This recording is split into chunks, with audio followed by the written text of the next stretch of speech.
Hello guys, welcome back to my YouTube channel.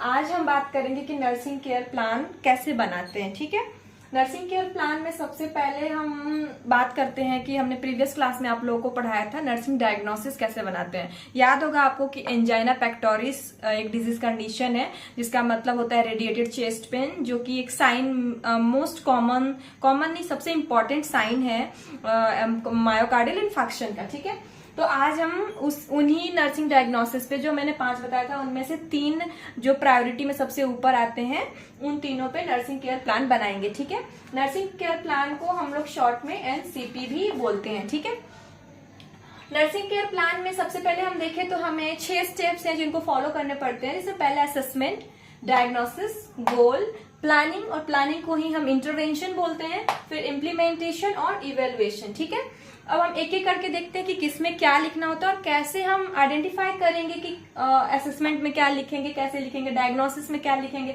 Diagnosis तो मैंने आप लोगों को बताया था, जो नर्सिंग डायग्नोसिस था जो हमने बनाना सीखा था प्रीवियस क्लास में, वही नर्सिंग डायग्नोसिस हम यहाँ डायग्नोसिस में लिखते हैं। ठीक है, फिर गोल कैसे लिखते हैं, प्लानिंग में क्या क्या कर सकते हैं, इम्प्लीमेंटेशन का क्या मतलब होता है, इवैल्यूएशन में क्या होगा। ठीक है, उसी के बारे में आज हम बात करते हैं। सबसे पहला हम देखते हैं असेसमेंट में। असेसमेंट में आप लोगों ने पढ़ा होगा कि जब भी हम असेसमेंट करते हैं तो पेशेंट के असेसमेंट हम 2 तरीके से कर सकते हैं। जैसे पहला है सब्जेक्टिव डाटा और दूसरा है ऑब्जेक्टिव डाटा। ठीक है, सब्जेक्टिव डाटा में आपको पता होगा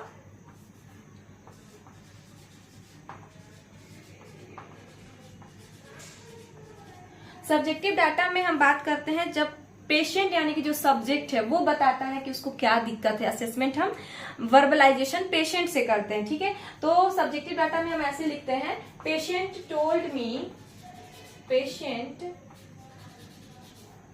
मी दैट ही और शी, जो भी पेशेंट होगा, ठीक है, वो एक लड़का भी हो सकता है, एक लड़की भी हो सकती है, तो उसके अकॉर्डिंग हम लिखते हैं ही और शी सफरिंग विथ या सफरिंग फ्रॉम चेस्ट पेन। ठीक है, समझ में आया। सब्जेक्टिव डाटा में जो पेशेंट होगा वो ये बताएगा कि मुझे चेस्ट पेन हो रहा है। ठीक है, जो स्टार्ट हो रहा है अपने चेस्ट से, अपने हार्ट लेफ्ट साइड से स्टार्ट हो रहा है, जो कि रेडिएट करके जा रहा है उसके हैंड्स में, आर्म्स में हो गया, शोल्डर्स पे हो गया, यहाँ तक कि कभी कभी तो फेस में भी उसका दिखता है असर। ठीक है, और मैं बता दूं एंजाइना पे बना रहे हैं हम लोग। ठीक है, एंजाइना पे मतलब पेन पे। सब्जेक्टिव डाटा की बात हमने कर ली। अब हम बात करते हैं ऑब्जेक्टिव डाटा की। तो ऑब्जेक्टिव डाटा आप सबको पता होगा, मतलब ऑब्जर्वेशन, हम क्या ऑब्जर्व कर रहे हैं पेशेंट के अंदर। ठीक है, ऑब्जेक्टिव डाटा। गाइस, थोड़ा सा मेरा जो हैंड राइटिंग है वो बोर्ड पे अभी तक मुझे हैबिट नहीं हुई है, तो थोड़ा सा आप लोग काम चला लीजिएगा। ठीक है, और मैं जब बोल रही हूं तो उसके थ्रू आप लोग ऐसे लिख लीजिएगा अगर किसी को दिक्कत हो तो। ऑब्जेक्टिव डाटा में हम ये लिखते हैं कि ऑन ऑब्जर्वेशन पेशेंट हैव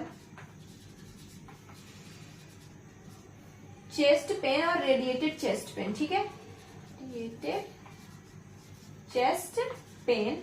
इसमें हम लिख सकते हैं कि हमें कैसे पता चला, तो एज एविडेंस्ड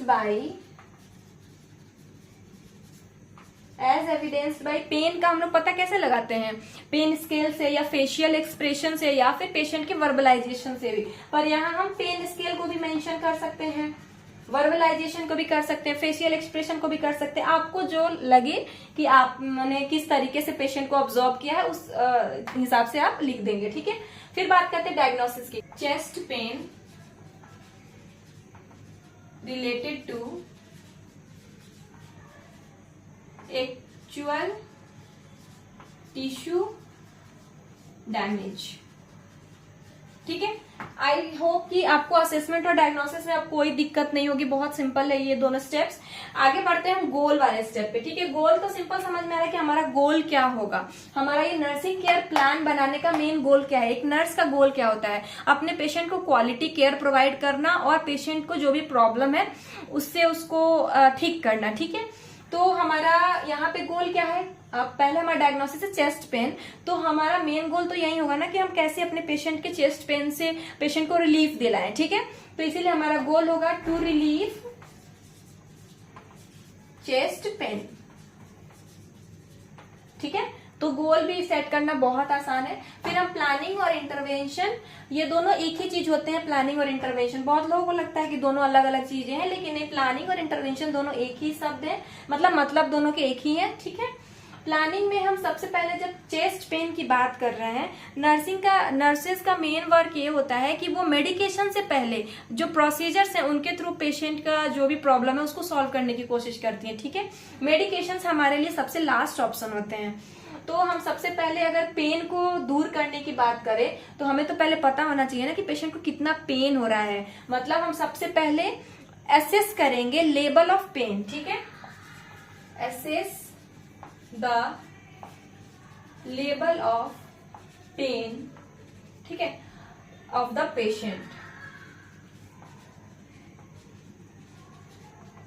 दूसरा हम क्या कर सकते हैं, हम डाइवर्जनल थेरेपी की तरफ बढ़ेंगे, जहां हम पेशेंट को डाइवर्जनल थेरेपी देंगे, डाइवर्ट करेंगे उसको उस कंडीशन से, ठीक है। तो प्रोवाइड डाइवर्जनल थेरेपी।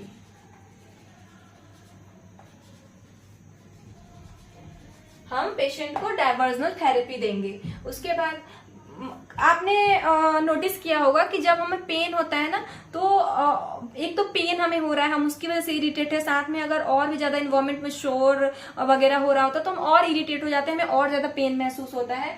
तो हम हमेशा ये ट्राई करेंगे, ट्राई नहीं, हमारा तो ये काम है कि हम पेशेंट के अकॉर्डिंग हम सब काम करें। तो हम पेशेंट को हमेशा प्रोवाइड करेंगे क्वाइट और काम इन्वायरमेंट, ठीक है। प्रोवाइड क्वाइट एंड काम इन्वायरमेंट, ठीक है। उसके बाद नेक्स्ट, अब हम और भी कुछ कर सकते थे पर अभी हमारे लिए इतना ही इनफ है, ठीक है। आप लोग बाकी अपने बुक्स में पढ़िएगा, बुक्स में दिया हुआ होता है, बहुत सारे प्लानिंग और इंटरवेंशन दिए होते हैं जो नर्सेस करती है पेशेंट के ऊपर, तो आप और भी सीख सकते हैं बुक्स की हेल्प से। अभी हम लोग थोड़े थोड़े पॉइंट्स जान के बस समझ रहे हैं कि हम कैसे कैसे प्लानिंग और इंटरवेंशन करते हैं, ठीक है। नेक्स्ट, सबसे लास्ट हमारा मैंने बताया था कि काम है पेशेंट को ड्रग देना, मेडिकेशन देना, ठीक है। तो हम मेडिकेशन तो देंगे पेशेंट को, ठीक है, लेकिन हम हमेशा ये मेंशन करेंगे कि जो मेडिकेशन हम प्रोवाइड कर रहे हैं पेशेंट को वो प्रिस्क्राइब्ड है फिजिशियन के द्वारा, ये डॉक्टर के द्वारा, ठीक है। तो हम provide medications as prescribed by physician, ठीक है। हम बिना फिजिशियन के प्रिस्क्रिप्शन के कभी भी पेशेंट को एक नर्स मेडिकेशन नहीं दे सकती, अलाउ नहीं होता हमें, ठीक है। तो प्लानिंग आपने देख लिया। अब सिंपल सी बात है, हमने जो प्लान करा है उसको पेशेंट के ऊपर इम्प्लीमेंट भी तो करना पड़ेगा, लागू भी तो करना पड़ेगा, तभी तो हम बता पाएंगे कि हमने जो प्लानिंग किया है वो पेशेंट पे उसका क्या असर दिख रहा है, ठीक है, क्या इफेक्ट है उसका। तो अब इम्प्लीमेंटेशन में जब हम पेशेंट के ऊपर ये सारे प्रोसीजर्स, ये सारे स्टेप्स करके आएंगे तो यहाँ हम मेंशन करेंगे कि हमने इम्प्लीमेंट कर दिया, ठीक है। तो जब सबसे पहला जो अपना इम्प्लीमेंटेशन होगा वो हमारे पहले प्लानिंग का इम्प्लीमेंटेशन होगा। तो हमारा पहला प्लानिंग क्या था कि हमें लेवल ऑफ पेन, जो पेशेंट का लेवल ऑफ पेन है उसको असेस करना था। जब हम पेशेंट का पेन का लेवल जब असेस करके आएंगे तो हम यहाँ मेंशन करेंगे कि patient's level of pain is assessed. हमेशा ध्यान रखिएगा जब भी हम इम्प्लीमेंटेशन की बात करते हैं लास्ट में ईडी लगाना मस्ट इंपॉर्टेंट है, ठीक है, क्योंकि ईडी के बगैर पता ही नहीं चलेगा कि हमने इम्प्लीमेंट कर दिया इस चीज को। यहाँ तो हम सिंपल वर्ड्स में लिख रहे थे, मतलब कि प्लानिंग किया था हमने, लेकिन अब हम इम्प्लीमेंट करके आ रहे हैं पेशेंट के ऊपर, तो इसके लिए इंपॉर्टेंट है हम लास्ट में ईडी जरूर लगाएं, ठीक है। उसके बाद हमने बोला था कि डाइवर्जनल थेरेपी पेशेंट को प्रोवाइड करना है, तो अब हम यहाँ पे क्या लिखेंगे, डाइवर्जनल थेरेपी